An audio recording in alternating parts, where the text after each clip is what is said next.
Ta'ala, kerana kita dapat berada di dalam bulan haram, iaitulah bulan Rajab, yang Allah Subhanahu Wa Ta'ala sebutkan dalam Al-Quran, dalam surah At-Taubah ayat 36, Inna iddatash syuhuri indallahi 12 syahran fi kitabillah yawma khalaqas samawati wal ard minha arba'atun hurum. Firman Allah Subhanahu Wa Ta'ala, sesungguhnya bulan di sisi Allah itu ada 12 yang telah ditetapkan di dalam kitabnya sejak Allah mencipta langit dan bumi, dan di antaranya ada 4 bulan yang haram. 3 bulan berturut menurut sabda Nabi SAW, manakala 1 bulan terpisah, itulah bulan Rajab, disebut sebagai Rajab Mudhar di dalam hadis. Apakah maksud Rajab Mudhar, tuan-tuan? Rajab Mudhar ini Mudhar itu merujuk kepada satu kabilah Arab yang mereka itu sangat menjaga kesucian dan kemuliaan bulan Rajab. Mereka tidak pergi berperang sudah tentu, dan mereka juga menangguhkan perjalanan untuk menumpukan bulan tersebut dengan amal ibadah. Sebab itulah Syekh Abu Bakar Al-Warraq disebut dalam kitab Lataiful Ma'arif bahawa Rajab itu adalah bulan untuk bercucuk tanam. Kemudian Sya'ban bulan menyiram, manakala bulan Ramadan adalah bulan mengutip hasil. Jadi apakah maksudnya bercucuk tanam itu? Kata ulama, itulah bulan persediaan rohani seseorang sebelum menuju ke bulan yang lebih mencabar, iaitu Ramadan. Maksudnya dalam kurang 2 bulan lagi lah, tuan-tuan, kita nak bertemu dengan bulan Ramadan. Dan bulan Ramadan sudah tentulah suasananya berbeza. Segalanya adalah tentang ibadah. Sebab semua orang buat benda yang sama. Masya Allah. Sebab itu marilah kita sama-sama membulatkan tekad dan azam. Sementelahan kita juga berada di awal tahun baru Masihi ini, sesuai sangatlah untuk kita letak target kita, untuk kehidupan kita. Gitu. Baik, tuan-tuan dan puan dan rahmati Allah, yang saya ingin kongsikan, jadi bila Tuan Imam kontak saya, kata ganti yang bahagia Datuk Zaidi, rasa kerdil. Yang bagi Datuk Zaidi ni, selain mahir dalam urusan pentadbiran, beliau juga sebenarnya mendapat tarbiyah langsung daripada Syekh Datuk Murtada bin Syekh Ahmad lah. Jadi tak ramailah kita katakan penjawat awam yang mendapat peluang itu. Maksudnya sambil kerja boleh dapat tarbiyah langsung daripada tuan guru, dan bukan pula sebarang tuan guru, kan? Kadang-kadang kita ni bila orang dah pergi baru kita perasan dia punya kehebatan dia lah, kita katakan. Biasalah tuan-tuan, kita manusia lemah ni. Baik, saya ingin kongsikan dengan tuan-tuan tajuk pada pagi ini, tajuk yang ringan tetapi berat. Tajuknya adalah berikan makanan yang halal untuk anak. Jadi kitab yang saya ambil ini adalah karangan Dr. Umar Muhammad Nur, Rasul Mulia, Umat Mulia, Akhlak Mulia. Baik, kata pengarang kitab ni, saya baca kitab lah tuan-tuan. Maksudnya nanti kalau tuan-tuan nak rujuk, boleh rujuk pada kitab. Setiap pengkaji mazhab Asy-Syafi'i pasti mengenali nama Imam Abdul Malik bin Abdullah bin Yusuf Al-Juwaini, lebih dikenali dengan panggilan Imamul Haramain. Beliau seorang ulama besar mazhab Asy-Syafi'i yang banyak berjasa dalam perkembangan ilmu-ilmu keislaman di dunia Islam abad ke-5 Hijriyah. Jadi anak murid Imam Asy-Syafi'i ini tentulah ramai, tuan-tuan, dan ramai juga yang berhikmat kepada Imam Asy-Syafi'i. Sebab itu untuk seorang guru ada murid itu pun satu rezeki. Sebab Imam Asy-Syafi'i pernah mengungkapkan bahawa salah seorang gurunya iaitu Imam Laith, Imam Syafi'i katakan kalau ikut alim Imam Laith daripada Imam Malik. Ini dari sudut ilmu, bukan maksudnya mengukur peribadi atau sebagainya. Maksudnya fakta adalah fakta. Imam Syafi'i kata Imam Laith itu kalau ikut lebih alim daripada Imam Malik. Cuma rezekinya Imam Malik dikurniakan dengan anak murid yang berkhidmat untuk mazhab Imam Malik. Jadi mereka menulis, mensyarah kitab-kitab Imam Malik. Manakala Imam Laith ini, beliau ni tidak dikurniakan dengan anak murid. Sebab itu untuk seorang guru ada anak murid, itu pun disebut sebagai rezeki. Saya ingat Dr. Syuhada pernah sebut, dia belajar dengan Datuk Tuan Guru Datuk Nawawi. Beliau seorang saja belajar, tapi Tuan Guru Datuk Nawawi tetap dia mengajar macam ramai orang, tak dia luntur semangat dia. Kemudian dia kata kalau pun yang datang tu separuh orang, seorang anak murid datang, katalah yang datang tu separuh orang pun dia akan mengajar juga.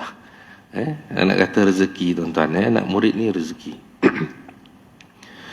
Imam ahli hadis yang hidup bersamanya di kota Naisabur, Al-Hafiz Abdul Ghafir Al-Farisi, memujinya dengan berkata, beliau imam bagi semua imam secara mutlak. Disepakati keimamannya di belahan timur dan barat. Cukup untuk menunjukkan kebesaran beliau, Hujjatul Islam Abdul Hamid Al-Ghazali pergi dari kota Tus ke Naisabur untuk menimba ilmu daripadanya. Jadi bila kita sebut Imam Ghazali, semua orang kenal lah, Hujjatul Islam. Hujjah Islam adalah merupakan anak murid kepada Imam Al-Juwaini. Kebesaran ini tidak dapat dipisahkan daripada jasa besar ayahnya, Imam Abdullah bin Yusuf Al-Juwaini, yang sangat memerhatikan pertumbuhan jiwa anaknya jauh sebelum anak itu dilahirkan. Sejak bernikah, Imam Al-Juwaini selalu memastikan nafkah yang diberikan kepada isterinya benar-benar halal dan bersih daripada syubhat apalagi haram. Jadi kalau kita lihat biografi para ulama, kita dapati bahawa biasanya kalau lahir seorang anak murid, seorang anak yang hebat, sudah tentu ayahnya adalah seorang yang hebat. Barangkali bukan sebab ayah dia tu banyak ilmu, tidak, barangkali sebab banyak amal. Contoh macam Syekh Dr. Wahbah Az-Zuhaili, tuan-tuan, ayahnya adalah seorang petani, ulama Syria yang karang banyak sangat kitab, terlalu banyak kitab. Syekh Dr. Wahbah Az-Zuhaili, Al-Fiqhul Islami wa Adillatu, Tafsir Munir, dan diterjemahkan banyak kitab. Jadi bila cerita tentang ayah dia petani, tetapi ayah dia pukul 2 pagi dah duduk di masjid ngaji Quran, menunggu waktu subuh. Jadi kesan amalan ayah dia tu menurun kepada anak-anaknya. Syekh Wahbah Az-Zuhaili dah meninggal, tinggal adik dia sekarang, Syekh Muhammad Az-Zuhaili, yang buat kitab Mu'tamad fil Fiqh Syafi'i. Dia kumpulkan pandangan mu'tamad dalam mazhab Imam Asy-Syafi'i. Begitu juga dengan Syekh Ramadan Al-Buti. Ayah dia seorang yang sangat warak, sangat warak. Sebab itu ada seorang imam yang hebat, disebutkan Imam Ahmad bin Hanbal. Sebab dia hebat sangat, anak murid Imam Syafi'i ini, sebab dia hebat sangat, maka orang bertanya kepada ayah dia, macam mana engkau didik Ahmad ni boleh jadi hebat sangat gini? Maka dia kata, aku menjaga diri aku 40 tahun sebelum Ahmad dilahirkan. Maksud dia 40 tahun sebelum bernikah dia dah menjaga diri dia dah. Maka lahirlah anak yang soleh dan hebat. Dan disebutkan bahawa walaupun seseorang itu katalah dia tak direzekikan dengan pengajian ilmu mendalam macam di pondok sebagainya, tapi apabila dia berkhidmat kepada para ulama contohnya, maka satu hari nanti pasti akan lahir daripada keturunan dia anak yang alim dan soleh. Mudah-mudahan kita dapatlah yang tu tuan-tuan. Setelah anaknya lahir, beliau juga tidak pernah mengizinkan orang lain menyusukan anaknya selain daripada isterinya. Hal ini untuk memastikan tubuh anak itu tidak bercampur sesuatu yang tidak dapat dipastikan kehalalannya. Imam Ibn Khilliqan dalam kitab Wafayatil A'yan bercerita bahawa satu hari ayah Imam Haramain pulang dari kerja dan mendapati isterinya sedang sakit. Dia melihat seorang jirannya sedang menyusukan anaknya yang sedang menangis. Ayahnya sangat marah. Lalu dia membalikkan tubuh bayi itu, menekan perutnya, bahkan memasukkan jari ke dalam mulutnya sehingga anak itu memuntahkan apa yang diminumnya. Al-Juwaini berkata, saya lebih suka melihat anak ini mati daripada tubuhnya dirosakkan dengan susu orang lain yang tidak diketahui kehalalannya. Allahu Akbar. Lebih kurang begitulah kisah sebagaimana yang diceritakan oleh Imam Tajuddin As-Subki dalam Tabaqat Asy-Syafi'iyah Al-Kubra. Makna halal. Saya sengaja memilih bahasan tentang makanan halal agar kita mengkaji semula apa yang kita makan dan apa yang kita berikan kepada keluarga kita.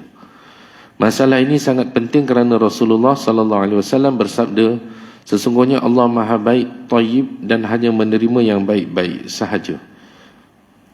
Innallaha tayyibun la yaqbalu illa tayyiba. Sesungguhnya Allah SWT memerintahkan kaum mukminin perintah yang sama dengan para rasul. Jadi arahan Allah kepada para rasul dan juga pada pengikut para rasul sama berkenaan hal ini, iaitu ya ayyuhar rusulu kulu minat tayyibati wa'malu salihah ya ayyuhalladzina amanu kulu min tayyibati ma razaqnakum. Wahai rasul-rasul, makanlah daripada makanan yang baik-baik dan kerjakanlah amal yang soleh. Wahai orang-orang yang beriman, makanlah di antara rezeki yang baik-baik yang kami berikan kepadamu. Diriwayatkan oleh Imam Muslim daripada Abu Hurairah. Dari sini Imam Ahmad berpendapat bahawa makan merupakan aspek terpenting dalam agama. Sebab satu hari kita tidak mesti makan. Kalau kita berpuasa pun kita mesti berbuka, kan? Mesti berbuka. Sebab umat Nabi SAW diharamkan daripada puasa wisal. Antara khususiat baginda boleh bersambung puasa baginda. Tetapi untuk umat baginda, itu kita semua, kita tak boleh menyambung puasa dengan puasa yang lain. Kita mesti berbuka, kan?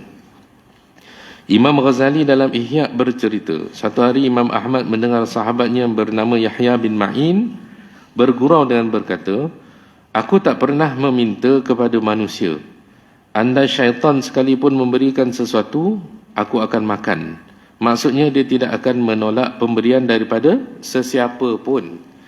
Mendengar kata-kata ini, Imam Ahmad menjadi sangat marah, lalu menolak untuk berjumpa dengan Ibnu Ma'in selama berhari-hari. Lalu Ibnu Ma'in meminta maaf dan berkata, aku hanya bergurau. Imam Ahmad berkata, engkau bergurau dengan ajaran agama, tidakkah engkau tahu bahawa makan itu bahagian daripada agama? Maksudnya apa yang kita beri kepada anak dan isteri kita itu dihitung termasuk dalam amalan agama. Jadi seseorang yang mendapatkan hasil daripada benda yang tidak halal, bayangkan dia beri kepada anak dan isteri dia makan. Dan disebutkan kullu lahmin nabata minal haram fannaru aula bih. Setiap daging yang tumbuh daripada benda yang haram, maka neraka lebih utama baginya. Waliyazubillah. Firman Allah Ta'ala, ya ayyuhar rusulu kulu minat tayyibati wa'malu salihah, makanlah daripada makanan yang baik-baik dan kerjakanlah amal yang salih. Adapun halal, maka secara bahasa ia membawa makna lepas daripada sesuatu. Misalnya kalimat halla min ihramihi, artinya terlepas daripada segala yang diharamkan dalam haji. Sebab itu disebut tahallul daripada perkataan halal, daripada perkataan halal. Jadi kita boleh menyimpulkan bahawa makanan yang halal bererti makanan yang telah benar-benar terlepas daripada unsur-unsur larangan yang menyebabkannya menjadi haram, sama ada yang berkaitan dengan zat makanan itu, yakni seperti babi dan arak, ataupun yang berkaitan dengan cara memperolehnya seperti rasuah dan riba. Sebab tu kita ingatlah tuan-tuan, macam waraknya keluarga Syekh Ahmad, ini ada Haji Bahri cerita pada saya lah, saya kongsi dengan tuan-tuan. Syekh Ahmad ni biasa sayur pun dia akan basuh, dia akan basuh dengan betul-betul lah. Jadi satu hari Syekh Datuk Murtada saja berlebih kurang basuh sayur beli kat pasar, beli kat kedai. Jadi bila Syekh Ahmad makan, dia kata sayur ni basuh ke tidak? Orang-orang yang soleh tuan-tuan, orang yang menjaga makan mereka ni, Allah akan jaga tubuh badan mereka, kan? Allah akan jaga tubuh badan mereka. Macam orang yang sangat menjaga benda-benda yang syubhat, kan? Kadang-kadang zaman sekarang ni kan banyak kedai-kedai viral, kan? Kadang-kadang kita duk pelik kalau kedai bukan Islam, tapi yang datang dia tu sebab viral, orang Islam beratur, panjang-panjang beratur makan, tak tengok pun, walaupun yang buat tu bukan Muslim, Sedangkan orang soleh mereka perhatikan benda ni, Jadi mereka tak sebarang makan. Orang yang menjaga makanan mereka, benda-benda yang syubhat mereka tak ambil. Jadi Allah peliharalah mereka. Untuk orang yang menghafal Quran pun, kan, lagilah mereka sangat strict menjaga pemakanan mereka. Ataupun yang berkaitan dengan cara memperolehnya seperti rasuah dan riba, contoh ambil rasuah, walihazubillah, kemudian beri makan pada orang lain. Ini lebih tak elok. Syubhat. Selain halal dan haram, terdapat bahagian ketiga yang terletak di antara kedua-duanya. Rasulullah SAW menamakan bahagian ketiga ini dengan umur mushtabihat, perkara-perkara yang samar atau syubhah. Sesiapa yang meninggalkan perkara-perkara yang syubhah, maka ia telah membersihkan kehormatan diri dan agamanya. Sesiapa yang jatuh ke dalam syubhah, maka ia terjatuh ke dalam haram. Riwayat Al-Bukhari dan Muslim daripada Nu'man bin Bashir. Rasulullah SAW dan tokoh-tokoh salafus salih kita selalu memastikan hanya makanan halal yang masuk ke dalam tubuh mereka. Imam Al-Bukhari meriwayatkan bahawa baginda SAW pernah mengeluarkan kurma zakat yang dimakan oleh cucu baginda yang masih kecil sambil bersabda, tidakkah engkau tahu bahawa keluarga Muhammad tidak dihalalkan makan zakat? Maksudnya kalau makanan itu daripada sumber yang syubhah, apatah lagi haram, maka sangat-sangat diperhatikan. Imam Bukhari juga meriwayatkan bagaimana Sayyidina Abu Bakar pernah memaksa dirinya memuntahkan makanan yang beliau makan setelah diberitahu bahawa makanan tersebut mengandungi unsur syubhat. Dalam Syiar Alam An-Nubala diceritakan ucapan Bishr bin Harith, hanya 10 orang ulama saja yang makan makanan halal. Mereka berusaha agar tidak memasukkan ke dalam perut mereka kecuali yang halal, walaupun harus makan tanah dan pasir. Abu Bakar Al-Maraqidhi bertanya, siapakah mereka? Bishr berkata, Sufyan Al-Thawri, Ibrahim bin Adam, Fudail bin Iyad dan anaknya iaitu Ali bin Fudail, Sulaiman Al-Khawas, Yusuf bin Asbat, Abu Muawiyah Najih Al-Khadim, Huzaifah Al-Mar'ashi, Dawud Al-Ta'i dan Wuhaib bin Al-Warid. Bishr bin Harith ini dikenali dengan panggilan Bishr Al-Hafi, seorang ulama yang zahid dan hidup semasa dengan Imam Ahmad bin Hanbal. 10 nama yang ia sebutkan ini merupakan ulama-ulama besar yang pernah dia jumpa di pelbagai negara. Baik. Jadi tuan-tuan, begitu juga peristiwa antara Imam Asy-Syafi'i, imam kita, dan juga Imam Ahmad. Pernah satu ketika Imam Syafi'i menjadi tetamu di rumah Imam Ahmad. Dan anak Imam Ahmad ni dia tahulah kisah bahawa Imam Asy-Syafi'i ini imam yang agung, imam yang besar, menjadi panutan ramai manusia. Jadi dia pun nak tengok apa yang hebat sangat Imam Syafi'i ni. Jadi bila Imam Syafi'i duduk rumah Imam Ahmad, anak dia ni perhatikan ketika makan, Imam Syafi'i makan dengan begitu banyak. Sedangkan benda ni tak selari dengan apa yang diajarkan oleh para salafus soleh, iaitu tidak memenuhkan perut kan dengan makanan. Kemudian dia tengok pula malam. Dia tengok Imam Syafi'i, dia tak bangun pun solat tahajud. Dia duduk baring mandang atas tapi tak tidur. Jadi akhirnya dia rasa pelik. Anak Imam Ahmad ni rasa pelik. Akhirnya dia bertanya. Maka Imam Syafi'i menerangkan kepada anak Imam Ahmad. Dia kata, aku makan banyak hanya di rumah Ahmad. Imam Ahmad orang yang alim, lagi soleh, lagi abid. Sebab itu aku tak risau makan di rumah dia. Sudah tentu benda yang ada di rumah itu terpelihara, terjaga. Sebab itu aku makan banyak. Adapun waktu-waktu lain aku tak makan kenyang lah. Kemudian malam tadi aku tak tidur.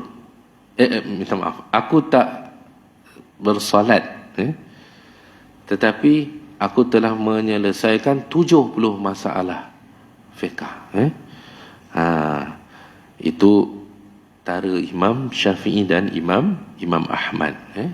Maksudnya tuan-tuan, lepas ni kalau pergi rumah tuan guru, makan banyak.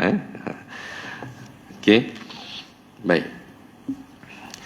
Halal dan spiritual anak. Kita semua tahu bahawa makanan yang dimakan oleh seorang anak sangat menentukan pertumbuhan tubuh dan otaknya. Kita harus tahu juga bahawa status makanan tersebut, apakah halal atau haram, sangat vital dalam perkembangan akhlak dan spiritualnya. Makanan halal yang masuk ke dalam tubuh akan berubah menjadi tenaga murni yang melahirkan pelbagai kesan positif. Salah satu kesan terbesarnya adalah kelembutan hati yang menjadi modal utama keutamaan akhlak. Dalam kitab Tabaqat Al-Hanabilah diceritakan bahawa Umar bin Saleh suatu ketika bertanya kepada Imam Ahmad bin Hanbal, "Wahai Abu Abdillah, hati ini dapat menjadi lembut dengan apa?" Imam Ahmad memandangnya cukup lama, lalu menunduk. Beliau kemudian berkata, "Dengan apa?" "Dengan memakan makanan yang halal." Maksud nak dapat hati yang lembut, mestilah makan makanan yang halal. Apabila hati telah lembut, maka seluruh anggota badan terasa ringan untuk melakukan ketaatan. Hal ini disepakati oleh semua ulama akhlak dan pengkaji hati manusia. Imam Muhammad bin Daud Ad-Daqi berkata, perut adalah tempat makanan. Jika engkau memasukkannya ke dalamnya makanan yang halal, maka akan terbit amal soleh daripada semua anggota tubuh. Jika engkau masukkan ke dalamnya makanan yang syubhah, maka akan tersamar jalan Allah daripadamu. Jika engkau memasukkan makanan yang haram, maka akan wujud hijab di antara dirimu dengan Allah Ta'ala. Kadang-kadang badan rasa berat untuk ibadah, maka kita perlu perhatikan kembali apa yang kita makan. Kesan makanan haram terhadap akhlak dan perangai manusia juga dijelaskan oleh Imam Sahal bin Abdullah At-Tustari. Sesiapa yang makan makanan yang haram, anggota tubuhnya akan melakukan maksiat.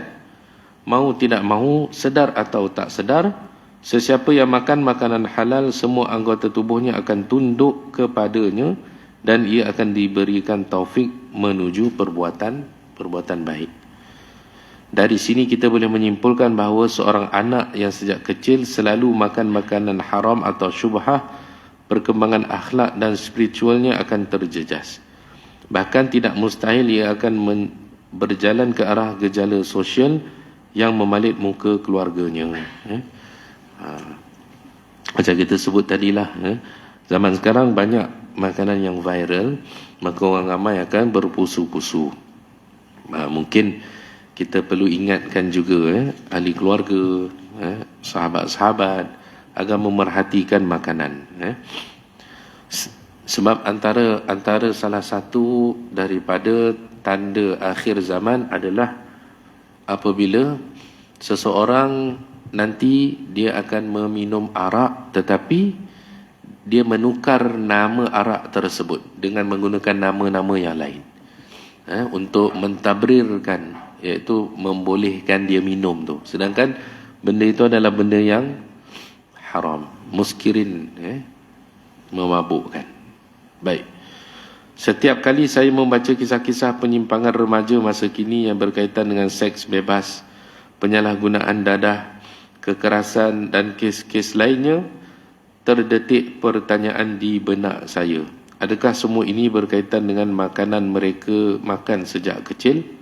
Boleh jadi, terutama dalam sistem kehidupan moden kita yang tak boleh lepas daripada riba.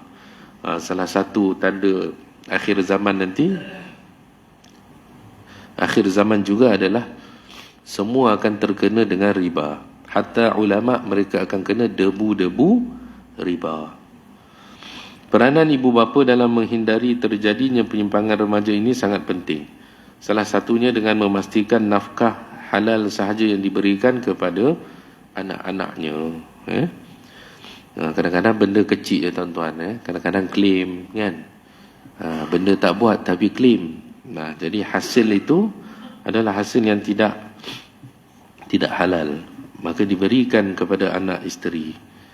Jika anda benar-benar sayang kepada anak anda, maka jadikan ucapan Ibnul Mubarak sebagai kaedah pencarian rezeki.